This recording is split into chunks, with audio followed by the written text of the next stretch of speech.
and thank you so much for having me. Yes, my name is Noelle Silver, and I am super excited to be here and very grateful to have the opportunity to share my journey in voice technology with you. It has been an incredible ride, and it all really started actually quite a long time ago. My son, as you can see here, my son Max, on the screen holding the heart, he was born with Down syndrome, and it really, as a technologist, I instantly started looking for ways for me to help make the world more accessible to him. But interestingly enough, in 2014, my dad was actually in a horrible car accident, got a traumatic brain injury, and he too started really needing the world to evolve a bit to make it easier for him, because he was no longer in a space where he could use a smartphone or a keyboard or a mouse in the traditional sense. And it just so happened that I had just joined the Alexa team at that time. And it was an incredible time because I didn't know really much about how to use voice, as maybe some of you, right? Just getting into voice for the first time back then. And I wanted to figure out how could I use this to help the people that I cared about, and maybe to help my customers or, the organizations that I was working for. And so one of the things that, of course, I started to do was just be very vocal about my journey. But before I do, I always like to mention how important it is to really understand what we have at our fingertips, right? My dad was nice enough to raise me on the golden age of science fiction.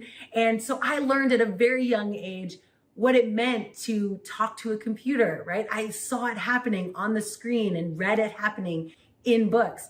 And then now I have the opportunity to actually make that a reality. But as these capabilities become more available to us, we really have to think about, right, what we're going to do with this. I always think about that quote, with great power comes great, you might know this one, responsibility, right? It's such an incredible time for us to have all of these tools and technologies available to us, whether we're deep in the technology or whether we're just getting started. And it's really important for us to think, how are we going to use these powers that we've now acquired? How are we going to use these tools? So I always like us to set an intention for how we're going to use it. Let's think, ethically and responsibly about how this technology can serve as many people as possible. So once I do that and I kind of set my intention about, all right, how can I help the world? And in my case, right, my dad and my son really drove my interest in this space. But then, I'm a technologist. I work for companies. So I started thinking about, how do brands do this? And one of the things I'll tell you, a very quick anecdote about how I got started, my very first skill. And actually it was the first 5 skills because, I just kept building and building until one took. And part of that building process really included me figuring out what I wanted to give the world, right? What do I as a technologist want to build? And many of us technologists do this, right? We think, what can I do to change the world with artificial intelligence, or change the world with voice technology and a voice user interface? But then the very next thing I wanted to do was then see if the world actually was looking for what I wanted to build. And so I went onto Google and actually literally went and did a trend analysis, right? I looked at Google and said, all right, Google, who's looking for what? And it just so happened that what I was passionate and continue to be passionate about at the time was mindfulness, kindness, leadership, random acts of kindness. And I went to Google, I searched trends. They were all trending. I believe they are continuing to trend to this day. Thank goodness.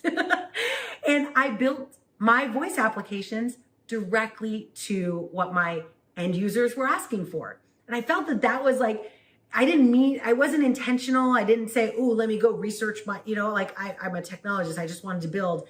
But that small step I took to understanding more about my users ended up really catapulting my skills. I ended up, in that first year, I built over 100 skills and gained over 1 million unique users of those applications. So, and I think much of that was because I started looking to solve problems they had with passion that aligned to the passions that I had as a technologist. Now, fast forward into some of my more advanced skills. As I started building more advanced multimodal capabilities, I started working with a lot more brands. And in those brand conversations, I realized that there was something that it was kind of like gold waiting to be used to build a multimodal or voice experience. And that is really in, let's say you're a business and you have a website or you have a mobile app. You can actually go in, and granted, I'm a technologist, so I tend to look for data-driven approaches to things. That's why I went to Trends to look it up. But I went and I want my, if I have a website or I have a mobile app, I go and look at the data that's in those two places. And I find out, what are my people looking at? What are my customers looking for? What are they trying to do?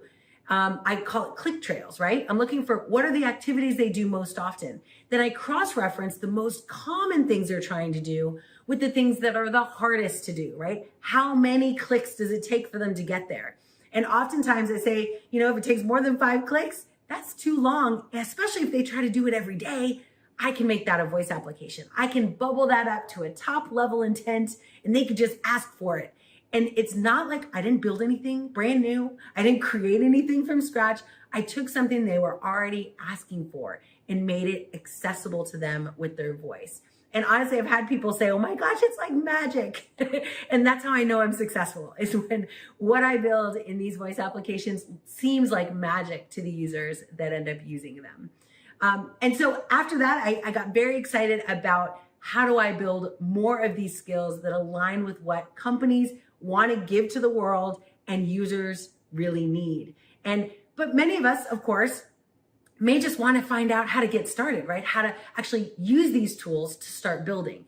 And what I ended up doing, again, in my attempt to acquire as much knowledge as possible, is I ended up learning by doing. I actually acquired this way of learning by looking at other types of learners, right? So I started researching artists, and they ended up learning how to do pretty complex things by tracing it. I don't know if you're familiar with tracing paper, they'd trace it. And so that's what I did. I ended up going to where we trace good stuff. I went to GitHub, I went to Google and Amazon and Microsoft. They all had repositories full of complex experiences that I wanted to model. So I ended up just building off of those projects. And I built so many of those projects, developed the muscle memory to actually build the technical assets that I could then start to craft my own. And some of my best skills were really a collection of what I learned from all of those people. I always say I built on the shoulders of these giants that were nice enough to open source their content so I could learn.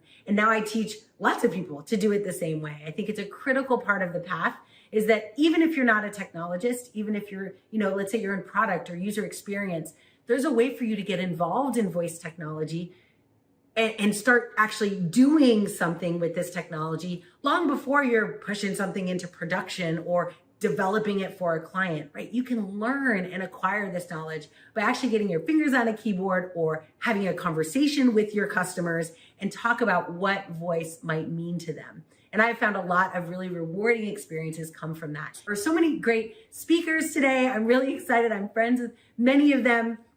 And I am excited about what they'll talk to you about, because it gives us a chance to think all about the holistic view of voice tech, who it can serve, how many people it could serve, but also how do we just reduce friction for those? I tend to, because I have people in my very intimate life that need technology to work in this world. However, there's lots of people who would just like to be less frustrated with their technology, and voice tech can be a huge catalyst for that as well. So have a great time today. It was my pleasure talking to you, and I look forward to connecting with you another time.